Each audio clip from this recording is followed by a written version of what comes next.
Men Ma'ruf Abdurazzoqov, Jizzaxlikman. Hozirda Berdaf nomidagi Qoraqalpoq davlat universitetining 2-bosqich talabasiman. Mana shu 2 yil davomida atrofimda iqtidorli va yaxshi insonlarning ko'payib borishi meni juda ham xursand qiladi.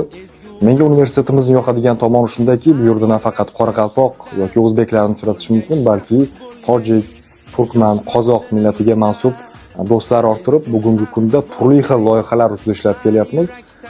Bo'sh vaqt topdim deganda universitetda imkon qadar bu yerdagi sharoitlardan umumiy foydalangan holda nimadir qilishga harakat qilamiz. Bugungi kunda oliy ta'lim sistemasida talaba yoshlar uchun mavjud bo'lgan imkoniyatlar soni juda ham ko'p va muhtaram prezidentimiz tomonidan bu imkoniyatlarning soni yildan yilga ko'payib borishi biz talabalarni juda ham xursand qiladi va ushbu imkoniyatlardan foydalanib kelajakda qiladigan ishlarimiz juda ham ko'p. Shu fursatdan foydalanib muhtaram prezidentimizga nafaqat oliy ta'lim tizimidagi, balki jamiyatdagi har qaysi tizimdagi imkoniyatlar uchun o'zimning minnatdorchiligimni bildiraman.